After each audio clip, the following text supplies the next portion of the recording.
Hello and welcome to this lecture.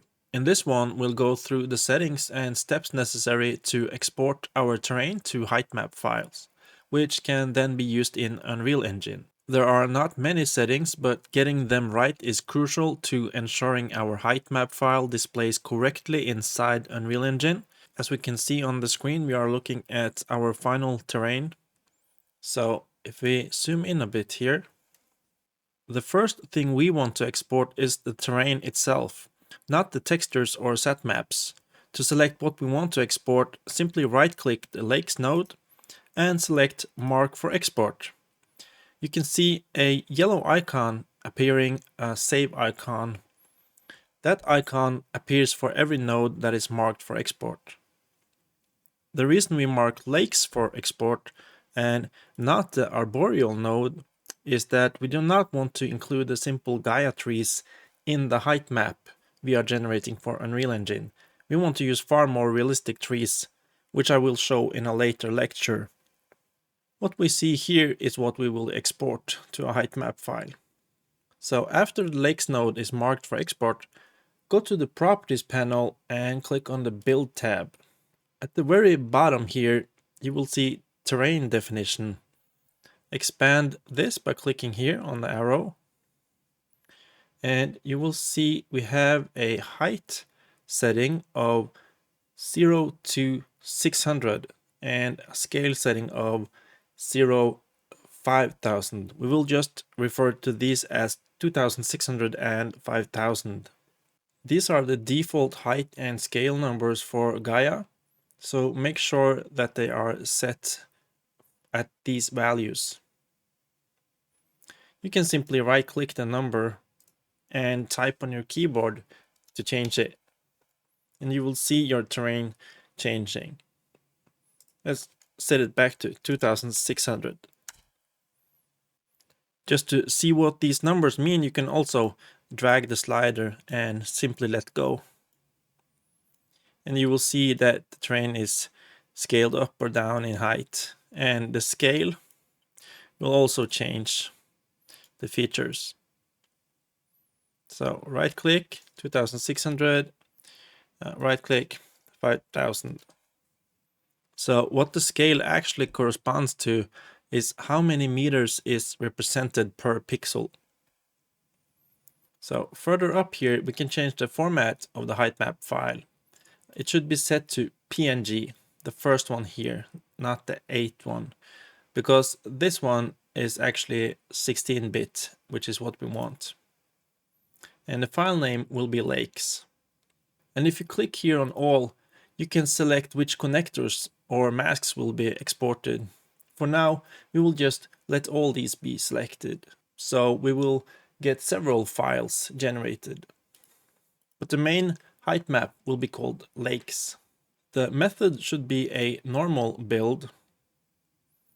What this controls is how many files the height map is divided into. So you can actually split a height map in several files, and this is called a tiled build or split build. A tile build can be easier on your system's memory, however, so if you have trouble, that might be worth a shot, but for now we are going to go with the normal build, which will generate one file. Which resolution you can select depends on your Gaia license. So if you have the free license, you are limited to 1009 or 1025. So you see there are various resolutions here: standard and +1 and Unreal. Of course, we will use the Unreal resolutions. So I will select 4033. If you have the free license of Gaia, select 1009. One thing you should know is that building high resolution height maps, like for instance 8000 and above, requires large amounts of memory. In fact, you can see here that it tells us approximately how much memory is needed to build this 4033 map. It says estimated memory 3.39 to 5.38 gigabytes. If we select instead the 8129, the jump in memory requirement is quite dramatic. it went up to approximately 13 gigabytes to maybe 21 or almost 22 gigabytes. So keep that in mind. Set this back to 4033. For the other options here, for color space, we will go with sRGB, but for a height map, it doesn't matter because as it says here in the description, a height map is grayscale. So this doesn't matter, but it does matter when we are going to export the sat maps, our textures. Mutations, we will keep at none. These are simply a setting that can be used if you want to create variations of your terrain. For now though, we just want to save this terrain exactly as it is displayed on the screen, so we use none. For ranged, we will use proportional, and as it says here, this is scaled to the proportions in the terrain definition, which we set down here.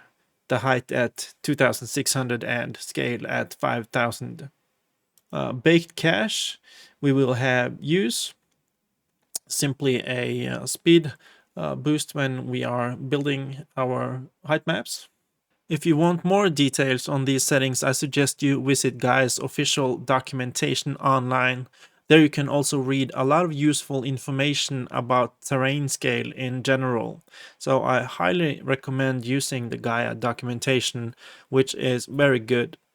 Further down, we have the build destination, which is simply where the height map files are saved. So select a directory, a folder on your computer that you can easily find your way back to, because you will need it once we are opening Unreal Engine and trying to select it for import. Now we can simply click on Start Build. Gaia will open up another window that displays the build process in real time. We can see that the erosion nodes are the most time-consuming one. These use the most resources and are quite hungry for memory. For this build, Gaia will export 5 height map files. The one called lakes.png will have our entire height map with everything combined, and this is the one we will import in Unreal Engine. It will also create lakes depth PNG, lakes PNG, lakes shore PNG, and lakes surface PNG. These files can be used for other purposes. For instance, you could use the shore file to tell Unreal Engine where it should place a texture fitting of a shore. We can use these files to drive certain material placements or even placement of meshes inside Unreal Engine. So that's actually it for this lecture. And in the next one, we will start working with Unreal Engine and import our height map.